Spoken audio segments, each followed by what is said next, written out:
그러니까 아파트만 오르는 거예요. 평균 급여 소득이 300이 안 돼요. 300이 우리나라 평균이. 국내는 완전 다 죽어가고 있다. 이 망해가는 이 세상 속에서 우리가 할 수 있는 소극적 저항은 뭘까요? 요즘에 보면 안전하게 가격 방어가 되는 게 뭐가 있냐. 그러니까 사람들이 예금은 하기 싫고 이렇게 살아서는 죽도 밥도 안 될 것 같은데? 라고 하면서 막 고민을 되게 많이 해요.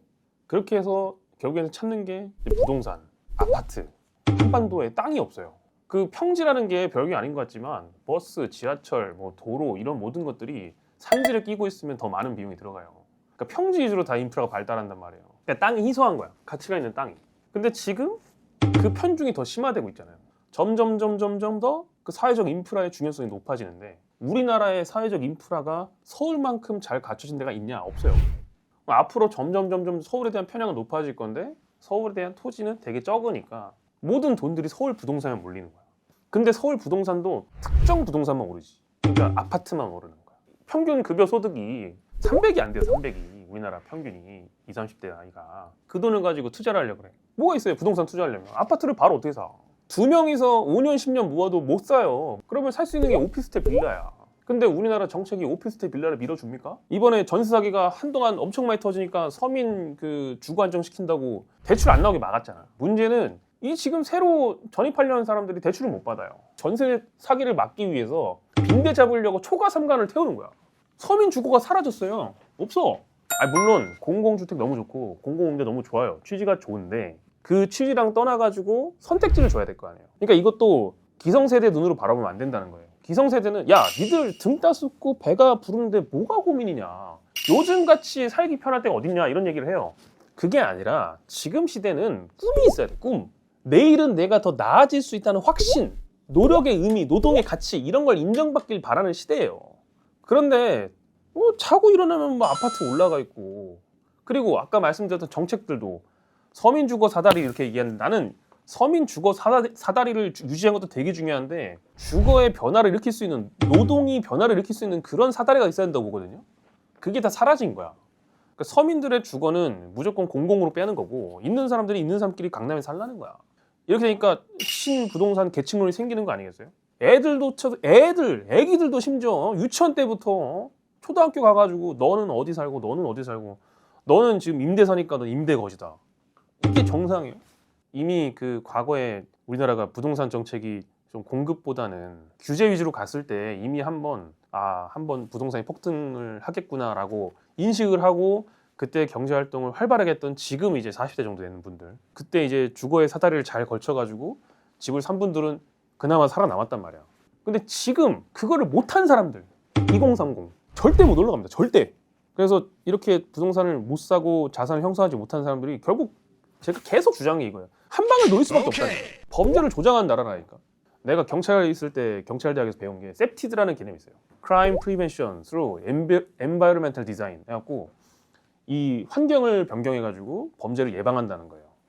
예를 들어서 막 유리창이 막 깨져 있고 막 더럽고 막 위험하고 막 어둑어둑하면 범죄가 더 터지니까 야 여기다가 예쁘게 그림도 그리고 이렇게 화분도 좀 갖다 놓고 좀 빛을 밝게 하면은 사람들이 이거 범죄를 안 저지른다 그런 게 있어요. 우리나라 환경은 그 반대야.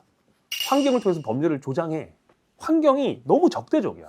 뭔가 이 활동할 수 있는 힘이 있는 열정이 있는 사람들이 2030 세대인데 그 사람들의 그 열정과 노력을 제대로 된 그 발휘를 못하게 만들어. 아무튼 그렇게 점점 이제 희망이 없어져 가니까 이 노동력을 그러니까 대학 다 나와가지고 공부 많이 한 분들이 어떻게 살아야 될지를 모르는 거야. 어떻게 살아야 될지를. 그러니까 더더욱 돈을 안 모아요. 돈을 모아가지고 뭐 자산을 사고 주식을 사고 투자를 하고 이렇게 해야 되는데 그러니까 기업들도 지금 보면은 무조건 수출에 의존하고 해외에 이제 다 수출하고 내수 시장에 대해서는 점점 파이를 줄이고 투자를 줄이고 그렇게 되는 거예요. 이번에 뭐 우리나라가 수출이 역대 최대다 이렇게 살펴봤는데 그것도 잘 보면은 수출 품목이 극히 일부야.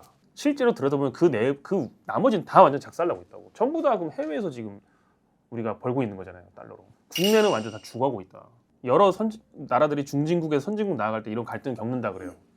그런데 나는 이해가 안 가는 게 다 봤잖아. 그러면 그렇게 해서 문제 생겼다는 걸 다 봤잖아 지금까지.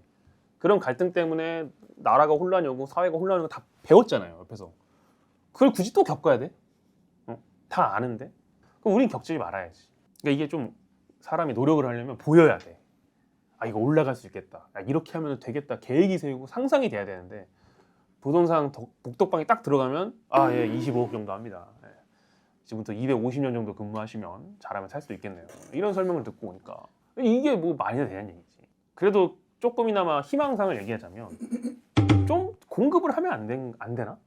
이런 물음표를 던져요. 근데 물론 깊이 들어가면 공급이 어렵다는 걸 너무 잘 알아. 다 알아요. 다른 어려운 시책들은 다 성공시키면서 이것만 못할 이유는 없잖아 사실은. 이건 사실 의지가 없는 거거든. 기득권이라고 봐, 기본적으로. 그 기득권을 유지하기 위해서 정책적으로 그렇게 가고 있다고 생각을 하고 이게 변화하지 않으면 언젠가는 이건 또다시 분란이 일어난다라고 생각합니다. 그래서 우리 2030들은 희망이 없다. 어떤 눈에 보이는 가시적인 목표 값이 실현 불가능한 걸 너무 잘 알기 때문에 포기를 하게 돼 있다. 근데 여러분 잘못이 아니라는 거지. 좀 잘못되어 있는 지금 현재 환경 때문이니까. 그럼 변호사님 생각에 유일한 대책이 뭐가 있을까요?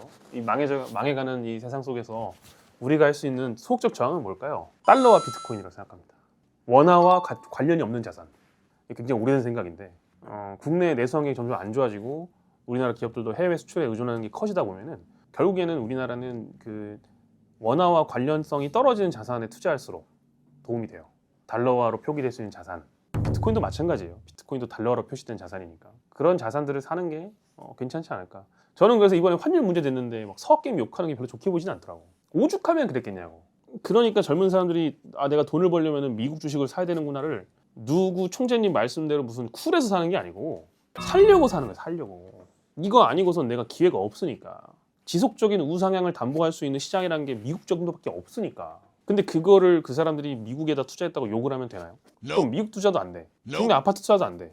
국장 사면은 막 상장 폐지되고 막 시장이 막 하락해. 원화 가치 떨어져. 그럼 뭐 해야 돼요? 다 은행에다 넣고 1.3% 예금 받으면 되는 건가? 그렇게 해서 45년 일하다가 이제 나중에 다 죽으면 되는 거예요? 그건 아니지. 그러니까 나름대로 그 투쟁하면서 개선하기 위해서 노력하는 행위들이 좀 더 존중받았으면 좋겠다는 생각을 해요. 저는 투자에 관심 많고 노력하는 그 저희 또래 세대들 되게 존중합니다. 존경하고 서로 배워야 될 점도 많다고 생각하고. 아무튼 저의 항상 초점은 내가 지금 가난한 건 당신의 잘못만은 아니라는 거야. 정책의 영향도 분명히 있다. 그러니까 너무 절망하지 말고 열심히 모아서 비트코인, 미국 주식 모아가면 희망이 생길 수도 있다. 나는 실천을 하고 있어요. 물론 최근에 실천을 너무 과도하게 해서 조금 스트레스를 받아서 머리도 많이 빠지고 있고 건강이 안 좋아지고 있긴 한데 아무튼 이 배가 어디까지 갈지 모르겠어요. 최선 노력해서 각자 살아남도록 합시다. 감사합니다.